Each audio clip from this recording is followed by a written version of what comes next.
Hi student, आज हम लोग क्लास 8 का जो साइंस है, साइंस में फर्स्ट चैप्टर है क्रॉप प्रोडक्शन एंड मैनेजमेंट। इसका हम लोग सेकेंड पार्ट पढ़ेंगे। फर्स्ट पार्ट में आप लोग को क्रॉप प्रोडक्शन एंड मैनेजमेंट के बारे में आप लोग को इसका इंट्रोडक्शन बता दिया गया है और टाइप्स ऑफ क्रॉप्स जो होते हैं, रबी क्रॉप एंड खरीफ क्रॉप होता है, इन सभी चीज़ों के बारे में आप लोग को क्या कर दिया गया है, बता दिया गया है। आज हम लोग क्या करेंगे, आज हम लोग शुरुआत करेंगे क्रॉप प्रोडक्शन यानी फसल का उत्पादन किस तरीके से किया जाता है, इसके बारे में हमें क्या करना है, जानना है। क्रॉप प्रोडक्शन मतलब फसल का उत्पादन करने के लिए कितने स्टेप से हमें गुजरना पड़ता है, इन चीज़ों के बारे में हमें क्या करना है, जानना है। तो आइए देखते हैं। कल यहाँ पे दिया है क्रॉप प्रोडक्शन यानी फसल का उत्पादन होता है तो किस तरीके से होता है, इसके बारे में हमें जानना है। तो cultivation of crop involve several activities undertaken by a farmer over a period of time. यानी एक फसल के उत्पादन में जो फार्मर होते हैं उनको निश्चित समय में एक क्या है, निश्चित समय में एक पीरियड ऑफ टाइम दिया है ना, एक निश्चित समय में उनको कई सारे एक्टिविटीज़, सेवरल एक्टिविटीज़ करने पड़ते हैं, कई प्रकार के कार्यों को करने पड़ते हैं। ठीक है, this activities are called agriculture practice. यानी जो सेवरल एक्टिविटीज़ करते हैं, इन्हीं एक्टिविटीज़ को हम क्या बोलते हैं, एग्रीकल्चर एक्टिविटीज़ के नाम से क्या किया जाता है, जाना जाता है। These activities are given below. इन एक्टिविटीज़ को नीचे दिया गया है, हमें समझना है। यानी देखिए, एक फसल का जो प्रोडक्शन है, क्रॉप प्रोडक्शन, फसल का उत्पादन करने के लिए जो भी फार्मर होते हैं उनको एक डेफिनिट पीरियड ऑफ टाइम में कई सारे एक्टिविटीज़ से क्या करना पड़ता है, गुजरना पड़ता है। उन्हीं सभी एक्टिविटीज़ को हम क्या कहते हैं, एग्रीकल्चर एक्टिविटीज़ के नाम से क्या किया जाता है, जाना जाता है। इन एग्रीकल्चर एक्टिविटीज़ में ये सेवन यहाँ पे 7 पार्ट क्या हैं, यहाँ पे 7 पार्ट से एक फार्मर को क्या करना पड़ता है, गुजरना पड़ता है। तो सबसे पहले जो भी फार्मर होते हैं उनको फसल अगर कोई लगाना है तो सबसे पहले सॉइल प्रिपरेशन मतलब मिट्टी की तैयारी। ऐसे ही थोड़ी ना कोई भी फसल को हम लोग खेत में बो देते हैं, ऐसे नहीं बोया जाता है। तो उसके लिए मिट्टी की जो तैयारी होती है, एक विशेष प्रकार से मिट्टी की तैयारी की जाती है। जैसे अगर हम लोग इस समय देख रहे हैं ना, ट्रैक्टर से खेत को क्या किया जाता है, जोत करके तैयार कर दिया जाता है। उसके बाद अगर धान रोपना है तो उसके लिए आप लोग देखते हैं यहाँ पे रोटावेटर आया, उससे लेव लगवाया जाता है। अगर मूंगफली बोना है तो उसको पहले जोता जाता है, फिर हेंगे के साथ उसको हेंगा दिया जाता है जिससे मट्टी एकदम लेवल हो जाता है। उसके बाद जो भी बोना रहता है उसको क्या किया जाता है, वो फसल के ऊपर डिपेंड करता है कौन सा क्रॉप हम लगा रहे हैं और उसके लिए किस प्रकार से मिट्टी की तैयारी करना है। तो फर्स्ट स्टेप जो होता है सॉइल प्रिपरेशन, यानी मिट्टी की तैयारी किस तरीके से किया जाए। जो मिट्टी की तैयारी होता है वो क्रॉप के ऊपर डिपेंड करता है, हमें कौन सा क्रॉप लगाना है उसी के हिसाब से सॉइल का प्रिपरेशन होता है।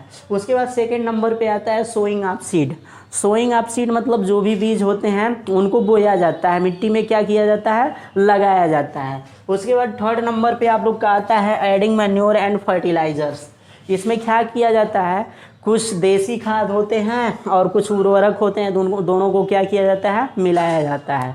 यानी जैसे गांव में या जिसके घर भैंस गाय रहती हैं तो उनका गोबर होता है, गोबर का भी खाद बनता है, उनको मैन्योर के नाम से जाना जाता है। और जो हम लोग डायरेक्ट मार्केट से ख़रीद के लाते हैं, यूरिया हो गया, डाई हो गया, पोटास हो गया, ये सब फर्टिलाइजर्स होते हैं। उनको क्या करना पड़ता है, जो भी खेत में लगाया गया रहता है फसल, उनमें इनको मिलाना पड़ता है। उसके बाद आता है इरिगेशन यानी फसल में आवश्यकता पड़ने पर उसका क्या किया जाता है, सिंचाई किया जाता है, उसमें पानी चलाया जाता है जिससे कि जो भी हम फसल लगाए हैं वो सूखे ना।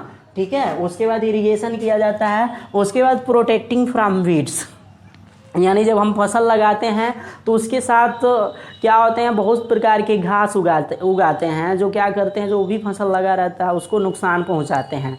तो उनसे हमें क्या करना रहता है, जो फसल क्रॉप लगाया गया रहता है उनको बचाना रहता है, तो वीड से बचाना रहता है। उसके बाद आता है हार्वेस्टिंग मतलब क्या किया जाता है, फसल को कट किया जाता है।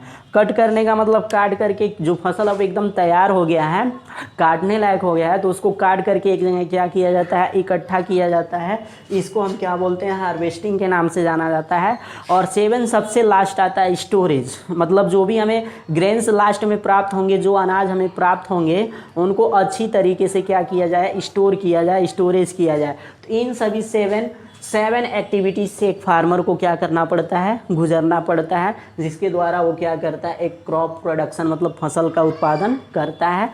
अभी तो ये आप लोग को हम सिंपली बताया ना, soil preparation, sowing of seed, adding manure and fertilizers, irrigation, protecting from weed, harvesting, storage. अब हम क्या करेंगे, इनमें से एक एक के बारे में डिटेल में क्या किया जाएगा, पढ़ा जाएगा। हम लोग जानेंगे कि इसमें सॉइल प्रिपरेशन क्या होता है, सोइंग ऑफ सीड क्या होता है, उसके बाद एडिंग मैन्योर एंड फर्टिलाइजर्स क्या होता है, इरिगेशन क्या होता है, प्रोटेक्टिंग फ्रॉम वीड क्या होता है, हार्वेस्टिंग स्टोरेज क्या होता है, सब के बारे में एक एक करके हम लोग क्या करेंगे, डिटेल में पढ़ेंगे।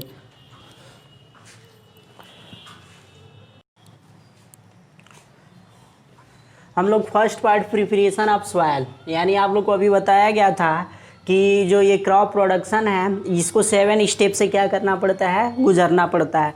तो इसमें फर्स्ट स्टेप होता है preparation of soil. Preparation of soil मतलब मिट्टी की तैयारी कैसे की जाती है। तो the preparation of soil is very important part of growing the plants, यानी जो सॉइल प्रिपरेशन होता है ये पेड़ पौधों को उगाने के लिए, उनको मतलब डेवलप करने के लिए ये सबसे ज़्यादा इम्पोर्टेंट होता है, यानी ये सबसे इम्पोर्टेंट पार्ट है। अगर हम मिट्टी की तैयारी ही नहीं किए रहेंगे ना तो उसमें कोई भी फसल हम लगा नहीं पाएंगे।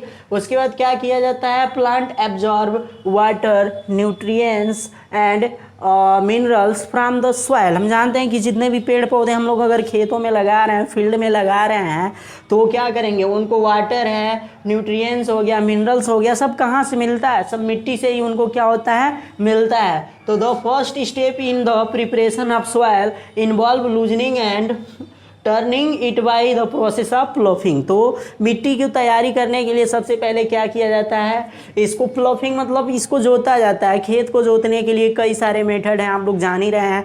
जैसे इस समय तो जैसे बैल वैल से नहीं जोता जाता, नहीं, पिछले ज़माने में बैल से क्या किया जाता था, जोता जाता था। उसमें भी उसमें कई तरीके के हल होते थे ना, तो जिससे उन लोगों को जैसा ज़रूरत रहता है वो उस प्रकार के हल का क्या करते हैं, यूज करते हैं। इस समय ट्रैक्टर से क्या होता है, खेत जोतने का काम होता है। तो ट्रैक्टर में भी आप लोग देखते हैं कई प्रकार के हल आ गए हैं, कल्टीवेटर हो गया, रोटावेटर हो गया, पुतावा वाला हो गया, कई प्रकार के होते हैं। तो हमको जिस प्रकार से ज़रूरत रहती है उस प्रकार के हल का यूज करके हम लोग मिट्टी का प्रिपरेशन कर लेते हैं, सॉइल प्रिपरेशन कर लिया जाता है। जब हमारे खेतों में जब मिट्टी की खूब अच्छे तरीके से तैयारी हो जाती है तो सेकेंड नंबर पे आता है सोइंग ऑफ सीड, यानी उसमें क्या करना है, जो बीज बोना, जो भी चीज़ हमें क्या करना है, खेत में लगाना है, उसके बीज को क्या करना, उस मिट्टी में लगाना। तो उसके बाद इसमें आता है, इसमें सबसे पहला आ जाता है selection of good quality seed, क्योंकि हम अच्छे किस्म के बीज को अगर खेत में लगाएंगे तो अच्छी मात्रा में फसल का क्या होगा, उत्पादन होगा। तो इसमें पहला काम होता है हमें अच्छे प्रकार के उत्तम बीजों का क्या करना रहता है, चुनाव करना रहता है। हाई क्वालिटी के जो भी अब सीड्स रहेंगे तो उनसे जो प्रोडक्शन होगा अधिक मात्रा में होगा।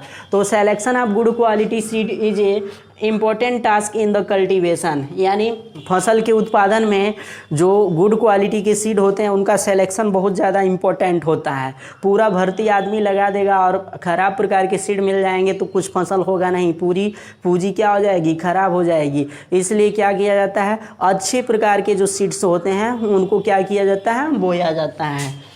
Good quality seed can give only crops, good quality के जो भी सीड्स होते हैं उनसे ही अच्छे प्रकार के हमें फसल क्या हो सकते हैं, प्राप्त हो सकते हैं, उनसे प्रोडक्शन होगा, अधिक मात्रा में क्या होगा, प्रोडक्शन होगा। तो therefore sowing is also important part of it, यानी कल्टीवेशन का या क्रॉप प्रोडक्शन का ये सोइंग ऑफ सीड जो है ये भी क्या होता है, इम्पोर्टेंट पार्ट होता है। जो 7 बताया गया, 7 सारे पार्ट क्या होते हैं, एकदम इम्पोर्टेंट होते हैं। कोई भी पार्ट अगर हमें करने में कुछ भी गड़बड़ी होगी ना तो फसल अच्छी मात्रा में क्या होगा, नहीं प्रोड्यूस हो पाएगा। तो अच्छी मात्रा में क्रॉप को प्रोड्यूस करने के लिए, उनका प्रोडक्शन करने के लिए जो 7 स्टेप हैं, सारे 7 स्टेप को हमें क्या करना रहता है, सावधानीपूर्वक क्या करना रहता है। अब जो इसमें थर्ड पार्ट है, थर्ड पार्ट को आप लोग को नेक्स्ट वीडियो में बताया जाएगा कि एडिंग मैन्योर और फर्टिलाइजर्स क्या होते हैं, और उसके बाद बताया जाएगा मैन्योर और फर्टिलाइजर्स में क्या डिफरेंस होते हैं। इस वीडियो में इतना ही। Thank you, have a nice day.